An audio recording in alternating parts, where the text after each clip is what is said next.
안녕하세요. 서초동 법무사 행정사 김철중입니다. 오늘은 점유 이탈물 횡령죄 고소장에 대해서 알아보도록 하겠습니다.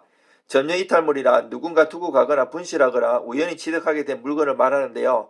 이러한 점유 이탈물을 습득할 경우에는 형법 360조에 따라서 1년 이하의 징역 또는 300만원 이하의 벌금에 처해질 수 있어요.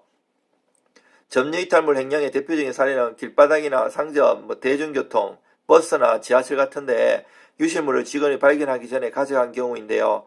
예를 들면 길 위에 떨어진 지갑을 주워서 안에 든 돈이나 카드를 가져가면 점유 이탈물 횡령죄가 성립해요. 따라서 누군가 분실한 휴대폰을 습득하였다면 먼저 점유 이탈물 횡령죄가 적용될 수 있습니다. 그렇다면 점유 이탈물 횡령죄가 성립하기 위해서는 어떤 요건이 필요할까요? 점유자의 의사에 의하지 않은 상태로 그 점유를 떠나서 아직 누구의 점유에도 속하지 않은 물건인 점유 이탈물을 줍는 행위 자체만으로는 점유 이탈물 행위죄가 성립하지 않습니다. 점유 이탈물 횡령죄가 성립하려면 점유 이탈물을 습득한 상태에서 돌려줄 의사 없이 횡령하는 경우입니다. 즉 유실물 신고를 위해 점유 이탈물을 줍는 것은 죄가 성립되지 않으며 고의를 가지고 점유 이탈물을 거래자리에서 자신의 점유로 옮긴 때 성립하는 죄입니다. 그렇다면 앞서 언급한 대로 신고를 위해 분실 휴대폰을 가져갔으나 아직 신고가 이루어지지 않았다면 점유 이탈물 횡령죄가 성립할 수 있습니다. 다만 신고를 하려 했지만 사정이 있어 시일이 늦었다는 것을 입증할 수 있다면 처벌을 면할 수 있습니다. 즉 점유 이탈물 횡령죄의 핵심 형량 요건은 바로 불법 영도의사이기 때문입니다. 점유 이탈물 횡령죄란 유실되거나 표류된 물건 또는 타인의 점유에서 벗어난 상태인 재물을 횡령, 즉 취득하게 된 경우 1년 이하의 징역 또는 300만원 이하의 벌금으로 처하는 범죄입니다. 낯선 단어라고 여겨질 수도 있지만 점유 이탈물 횡령죄는 우리 일상에서 아주 흔하고 의도치 않게 발생하게 되고 유죄가 인정되면 처벌을 피할 수 없는 엄연한 범죄입니다. 특히 버스나 지하철과 같은 대중교통을 이용하다 누군가 잊어버리고 흘리고 간 물건을 습득하게 되는 경우이거나 잘못 배달된 택배에 의해서도 성립될 수 있는 범죄입니다. 이렇게 우리 곁에서 가까운 곳에서 발생 잠재력이 늘 존재하는 범죄이다 보니 남이 잃어버린 물건을 아무 생각 없이 주웠다가 덜컥 경찰의 조사를 받는 일이 생길 수 있어요. A씨는 길거리에서 피해자 B씨가 잃어버린 휴대폰을 습득했습니다.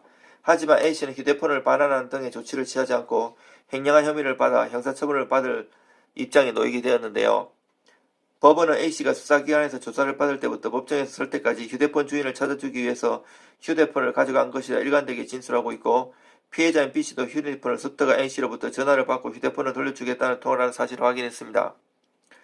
또한 A씨가 휴대폰을 습득한 후 B씨에게 돌려주라고 했으나 B씨가 술에 만취해 돌려주지 못한 상황에서 경찰관에 발견됐을 가능성을 배제할 수 없다는 점을 들어 B씨가 잃어버린 휴대폰을 A씨가 불법 영도의사로 취득하였다고 인정하기 부족하기 때문에 점유 이탈물 횡령죄의 책임이 없다고 결론 내렸습니다.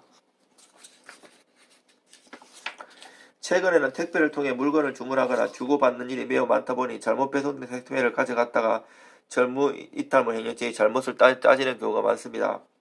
또는 애초부터 택배 물건을 가지기 위해서 실수로 잘못 가져간 것처럼 꾸미는 경우도 있을 것입니다.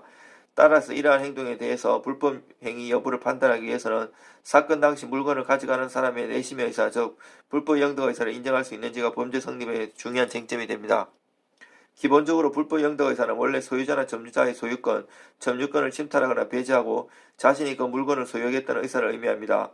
문제는 이러한 불법 영도 의사는 자로 잰 듯이 명확한 구분을 짓거나 갈라놓고 판단하는 것이 아니라 행위자의 사건 전후 행동과 결과를 두고 추정하게 된다는 점입니다.